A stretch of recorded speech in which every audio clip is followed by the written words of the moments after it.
साथियों नमस्कार। मैं राम प्रताप सिंह कुशवाहा। हमारे चैनल ज्ञान एंड नॉलेज के प्रोग्राम सुंदर उपवन में आप सबका हार्दिक स्वागत है, हार्दिक अभिनंदन है। आज पावन स्वतंत्रता दिवस है, 78वां स्वतंत्रता दिवस हम मना रहे हैं और हमारे चैनल की तरफ से व हमारे trust Ram Raksha foundation trust triple line Lucknow की तरफ से सभी को हार्दिक मंगल कामनाएँ। वास्तव में पहले तो हर्षोल्लास से आनंदित होइए, खुश होइए और मंथन करिए और राष्ट्र को नमन करिए। वास्तव में संपूर्ण राष्ट्र को एक बार अपनी आँखों से एक पूरा नक्शा बना के और भ्रमण कर लीजिए। आज ये गौरवमयी क्षण है। आज से इस बात की शुरुआत करिए कि आपका देश कहाँ से प्रारंभ हो रहा है और उसकी बाउंड्री कहाँ से कहाँ है, और पूरी बाउंड्री का आप भ्रमण कर लीजिए, जिसमें पश्चिम बंगाल, बांग्लादेश की बाउंड्री और फिर अरुणाचल प्रदेश होते हुए पूरा आप गुजरात और राजस्थान, जम्मू कश्मीर, श्रीनगर पूरा घूम लीजिए, जिससे आपको आभास हो जाए कि आप कितने बड़े महान देश के आप नागरिक हैं। हाँ, और उससे पहले हमारा कितना बड़ा देश था। अब जरा अखंड भारत को भी अपनी आँखों से आज दौड़ा लीजिए।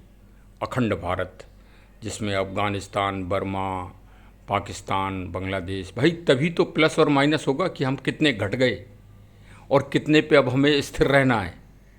भाई किस बात की स्वतंत्रता, कभी सोचा, मंथन करो ना, नहीं तो फिर ऐसी समझौता करोगे आप। जैसे हमारे प्रथम प्रधानमंत्री पंडित जवाहरलाल नेहरू ने कहा कि उसकी जगह अब कोई दूसरे माननीय प्रधानमंत्री जी होंगे और वो सारे निर्णय कर लेंगे और हम और आप तालियां बजाएंगे। किस तरह से? जैसे आज बजा रहे हैं। कभी आपने मंथन किया वास्तव में 15 अगस्त के ऊपर? क्या 15 अगस्त का दिन किसी भारतीय मनीषी ने, किसी भारतीय महापुरुष ने, किसी भारतीय राजनेता ने, किसी भारतीय तत्कालीन नेता ने, खद्दरधारी नेता ने, बनियानधारी नेता ने, जनेऊधारी नेता ने, तिलकधारी नेता ने, दाढ़ी वाले नेता ने, किसी भारतीय ने निर्धारित किया था ये दिन 15 अगस्त? जरा मंथन करो ना। हम तो आपके साथ हैं, हमारा चैनल भी आपके साथ है, हर खुशी में हम साथ हैं। हमने आज झंडा फहरा दिया है अपनी छत पर, ट्रस्ट की तरफ से भी और अपने चैनल की तरफ से भी और अपनी तरफ से भी झंडा फहर रहा है और फहरना भी चाहिए, क्योंकि झंडा जिसका फहरता है वही अखंड है। आप भी सोच रहे होंगे, वास्तव में मंथन कर रहे होंगे, क्योंकि हमारा चैनल का तो भाई प्रोग्राम ही है मंथन और आज का विचार, तो मंथन तो सही बात पे ही होना है। तो आप भी सोच रहे होंगे कि आखिर ये यूट्यूबर, मतलब मैं राम प्रताप रिटायर्ड पुलिस वाला, आपको ऐसी क्या नई बात बताने वाले हैं जो आज तक आपने नहीं सुनी, और वो भी स्वतंत्रता दिवस पे, और वो भी 78वें स्वतंत्रता दिवस पे। और हम आपको कह रहे हैं कि आप भारत के नागरिक हो। आपको हमने पूरी अखंड भारत की भी बाउंड्री का वो करा दिया, और अब जो वर्तमान में समय में आपका देश है, जिसमें अंडमान द्वीप टापू और ये बंगाल की खाड़ी के टापू, ये भी सब स्मृत कर लीजिए। अब इनकी आवश्यकता पड़ नहीं है। जो दुनिया का हाल चल रहा है, महाशक्तियाँ अब आपके पड़ोसी देशों की राज सत्ताएँ बदल रही हैं एक एक टापू के लिए। अभी बांग्लादेश की पूर्व प्रधानमंत्री ने टापू देने से मना कर दिया तो उनका तख्ता पलट हो गया। अब और कैसे समझोगे आप? तो भैया अपने छोटे छोटे टापू आपके भी अंडमान निकोबार द्वीप में हैं, जिनकी वर्तमान प्रधानमंत्री ने उन सब के नाम रख दिए हैं, इसीलिए कि कोई टापू अब कोई विदेशी, अभी तो भाई अमेरिका मांग रहा है, अमेरिका, हाँ, फिर अभी हो सकता है कि और भी कोई महाशक्ति मांगने लगे कि हमें टापू दे दो। हाँ, अरे पहले तो आपका 47 से पहले पूरा देश ही कब्जे में था भाई। बड़ी मेहनत की, हमारे नेताओं ने मेहनत की, कई क्रांतिकारियों ने मेहनत की।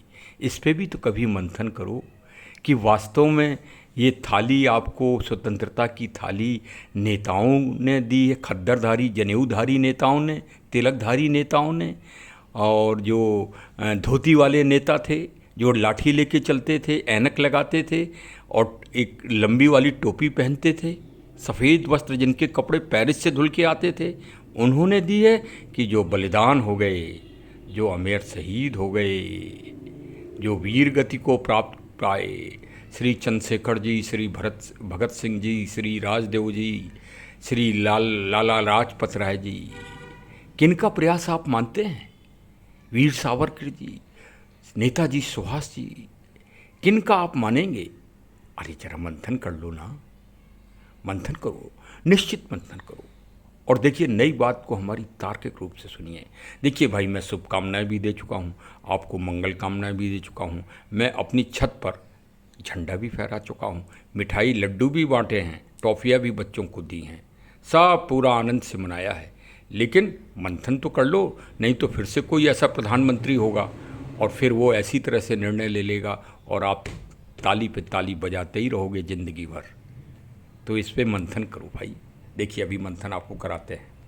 सबसे पहला तो मंथन ये कि 15 अगस्त का ये शुभ दिन किसने निर्धारित किया था।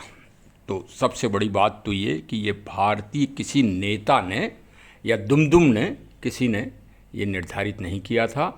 ये उस समय जो भारत का भाग्य विधाता था, जनरल माउंटबेटन, उसने अपनी जीत की खुशी में, क्योंकि ये सब कहें जो कोई भी, लेकिन ये अंग्रेज़ जो होते हैं पिट्टू, ये ज्योतिष के ऊपर बहुत बड़ा विश्वास करते हैं और माउंटबेटन ज्योतिषाचार के ऊपर बहुत बड़ा विश्वास करता था।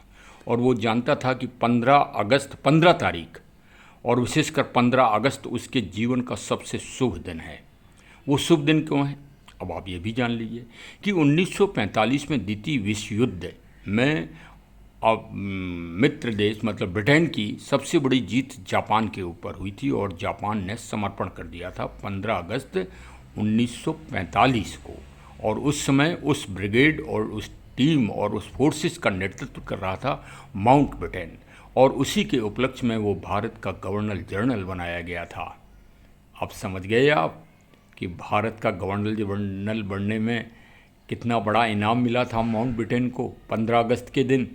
और 15 अगस्त के दिन ही उसने देश का निर्माण किया, भारत का। तो इस तार्किक मंथन से एक बात तो स्पष्ट ही हो गई कि 15 अगस्त का निर्धारण जो स्वतंत्रता दिवस के रूप में हुआ, उसमें उस समय के किसी गणमान्य पंडित जवाहरलाल नेहरू जी, प्रथम प्रधानमंत्री अलोकतांत्रिक, और श्री पूज्य, अरे पूज्य और एक पूज्य लगा दें, श्री मोहनदास करमचंद गांधी जी, इनका कोई विशेष भूमिका इस दिन के लिए नहीं है, क्योंकि जो गवर्नर जनरल माउंटबेटन ने जो चाहा, इन नेताओं को उसी कठपुतली की तरह नचाया। कुछ भारतीय चिंतक थे, तार्किक थे, जो देश के भविष्य के लिए, देश के सुंदर स्वप्न के लिए, जैसी हमारी परंपरा है कि हम ज्योतिषी, नक्षत्र, मुहूर्त के आधार पर अपना निर्धारित करते हैं जिससे भविष्य देशवासियों के लिए अच्छा हो, उसका सुझाव दिया था। तत्कालीन इन नेताओं को चापलूस, जो सत्ता लोलुप नेता थे, ऐसे सत्ता लोलुप नेता जो सत्ता प्राप्ति के लिए देश का विखंडन करा रहे थे, देश में नरसंहार करा रहे थे और देश को बांट रहे थे, ऐसे नेता जिनको आज हम पूजनीय मानते हैं, ऐसे नेता थे महान, जिनको महान कहा गया है। वाह भाई वाह। मंथन करिए तार्किक, तर्क सहित। गीता भी कहती है कि तर्क करिए तब विश्वास करिए, तर्क करके कसौटी पे कसिए। हाँ, तो चलिए आगे देखते हैं। तो भाई, अब स्वतंत्रता पे हस्ताक्षर होने थे कागज़ों पे और एक संयुक्त मीटिंग होना थी जिसमें सारा निर्धारण होना था। तो वो मीटिंग भारतीय चिंतकों ने कहा था कि दिन में 12 बजे पुष्य नक्षत्र है, उस दिन चंद्रमा बहुत अच्छी इस पे है, उस समय निर्धारित किया जाए जिससे देश का भविष्य अच्छा हो। लेकिन माउंटबेटन ने कहा कि नहीं, हमारे इधर हमारा सम्राट, हमारा क्राउन रात में 12 बजे नया दिन बनाता है, न्यू ईयर्स मनाता है मदमस्त होके। अब मदमस्त में तो आप जानते ही हो कि भाई बोतल भी खुलती है और वो केक भी काटा जाता है। तो उस मदमस्ती में रात्रि में 12 बजे हमारे सारे नेता गण इकट्ठे हुए माउंटबेटन की जी हजूरी के लिए जी हुजूर माय लॉर्ड कहते हुए और रात्रि की मध्य रात्रि में उस स्वतंत्रता और शपथ ग्रहण का समारोह हुआ इस देश में। और देखिए, जो भारतीय मनीषी और चिंतक थे उनकी भविष्यवाणी गलत साबित नहीं हुई, यथार्थ हो गई। 1 साल भी नहीं बीता, 2 साल भी नहीं बीते कि भारत में 15 अगस्त 1950 को भयंकर भूकंप और त्रासदी आ गई। और आप ये समझिए कि उसमें हजारों क्या लाखों लोग काल कलवित हो गए। वो जवाहरलाल नेहरू, पंडित जवाहरलाल नेहरू की सरकार महीनों लाशें निकालती रही, आप ये समझिए। और त्रासदीपूर्ण वो प्रारंभ हो गया और देश में प्राकृतिक विपदाएं आना चालू हुई, बाहरी आक्रमण चालू हुए और जिसमें हमारे हजारों लाखों सैनिक मारे गए और जनता के लोग मारे गए। चारों तरफ भीषण नरसंहार हुआ। 1962-1965 का युद्ध भी भारत को विपरीत पोजीशन में लड़ना पड़ा और उन्हीं युद्धों से प्रभावित होकर प्रथम प्रधानमंत्री पंडित जवाहरलाल नेहरू जी, जो अलोकतांत्रिक रूप से चुने गए थे, वो भी कालकल्पित हो गए उसी दुख में। तो देशवासियों, कहना ये है कि अब जागो, कहीं ऐसा ना हो कि फिर कोई प्रधानमंत्री ऐसा हो कि जो इन विदेशी आक्रांताओं के सामने, विदेशी लोगों के सामने अपने घुटने टेक दे और उनका चाटुकार बन जाए और आपकी सत्ता को इसी तरह से फिर से कोई स्वतंत्रता दिवस निर्धारित कर दे। कोई भरोसा नहीं है।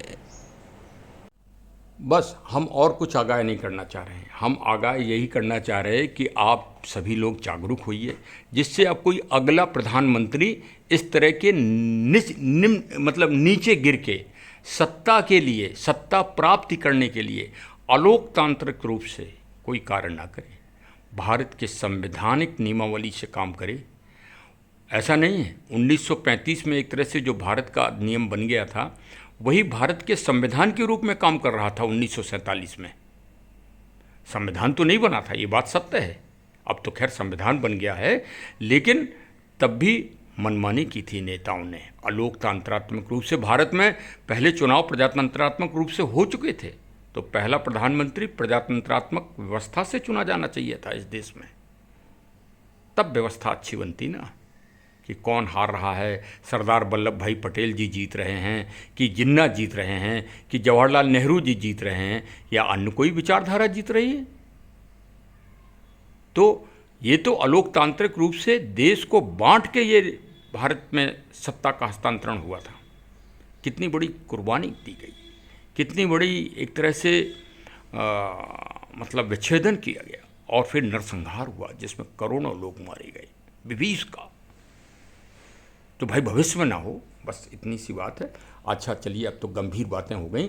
अब आगे की बात भाई सुनिए कि 19 तारीख को पावन रक्षाबंधन है और उस दिन हमारे ट्रस्ट के द्वारा, राम रक्षा फाउंडेशन ट्रस्ट के द्वारा प्रतियोगिता परीक्षा पर्यावरण, प्रकृति, नेचर, जलवायु परिवर्तन से संबंधित प्रश्नों को लेके जागरूकता के लिए एक बहुत बड़ी परीक्षा का आयोजन होता है। ऑनलाइन होती है।